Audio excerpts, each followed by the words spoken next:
I mean, when you see these the Pentagon's talking about it, when intelligent officials, you ever wonder whether or not it's disinformation?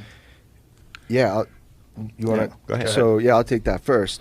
Yeah, I've heard you kind of talk about that a bunch, and I think it's a very healthy suspicion to have. My perspective is a little different in that people are always coming at me with fake information, like every day, all the time. But the people in government that we have been able to kind of interface with, I wish there was an adult in the room. I wish that this was orchestrated through the media. It would give me some sort of hope that someone has some sort of control on this, and that has not been my experience. Okay, what is your experience? Like, what's your impression of how it's all happening? It's a big question. I don't know where to start on that, but here's what I know. I know that there are people in government that want some level of disclosure on whatever this is, without defining it. Just there should be oversight. So I know that to be true. There are good people that think that people are running amok, and there must be oversight, not just financially, but if these types of technologies actually exist. Right. Who's in control of them and why? And who has access to them and why? I mean, we have a history of disinformation and misinformation put out to the public and to Congress by the intelligence community, by the Pentagon. They lie all the time. It's part of the turf. It's part of the job.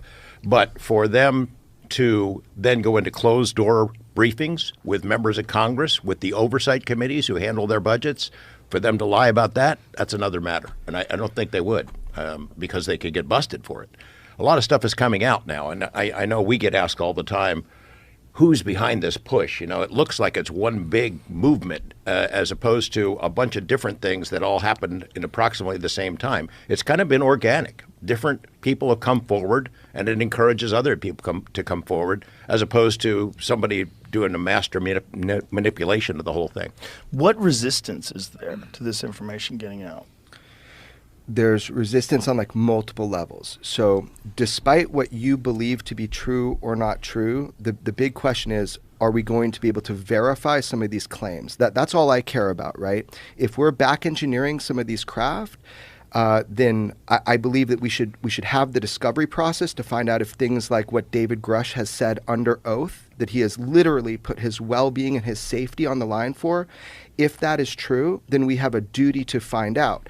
So the pushback comes from many levels. There's stigma. It's fucking huge, dude. Like it is political toxicity for some of these senators to even, people don't want to know, they don't want me to say I ever talk with them. It's like a toxic environment politically, the UFO thing. Because everybody thinks it's bullshit, or you're a loon if you believe it. But not everybody, but quite a few people. Not just that, it doesn't help you get reelected, man. Right. And then when you start poking the bear and going into the oversight committees and the Senate Intelligence Committee and the, all these things, they're like, whoa, this is our territory. Why are you, as Congress, pushing on us? Why are you doing that?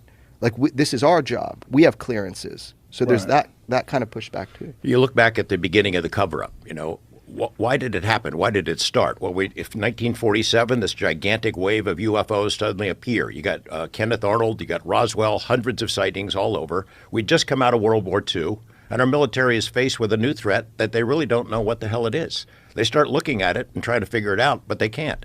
So they sort of painted themselves into a corner of secrecy. Nobody wants to admit, if you're a president or chairman of the Joint Chiefs, there's something flying in our atmosphere, and we can't control it. We can't even catch it. We can't detect it on radar. There's not much we can do. They don't want to admit that.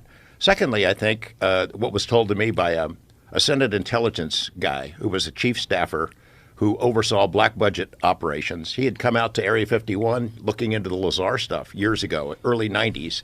And he told me, look, if this is true, if this cover-up is going on, if they are diverting millions of dollars, maybe hundreds of millions of dollars from legitimate national security programs to keep this cover-up going, as he suspected there were, then somebody's going to go to prison. When it comes out, they'd go to prison.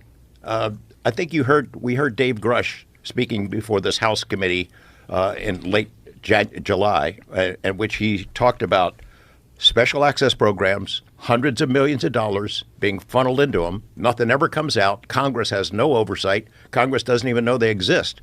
That's the kind of thing you could send somebody to prison if and when it comes out. And then the final reason, we can only speculate about it, maybe there really is a big secret. I wonder about it.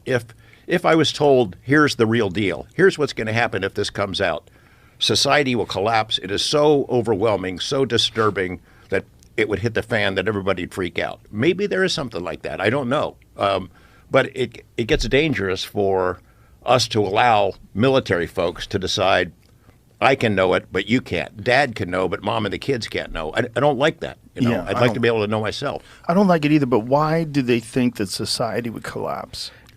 There was a Brookings Institute study that was done in 1960 where they looked at it. And, well, let's say it was confirmed that we came out and admitted that extraterrestrials are here. And they speculated, in looking at sociological matters, that social institutions would collapse. Do people want to still pay their taxes? Do they want to go to work? It was so overwhelming.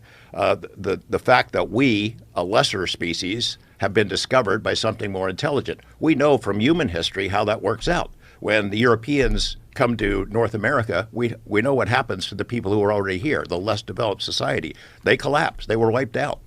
And I think that was the projection of that study. The only way to get around that, they said, is to prepare for it over a long period of time, to condition folks to get ready for it. Now, I don't know if there was ever a policy where they instituted that, but it kind of looks like it. All the UFO and alien movies and TV shows and X-Files this and books and reports and children's cartoons, it almost looks like we've been conditioned to get ready for it over the last 60 years.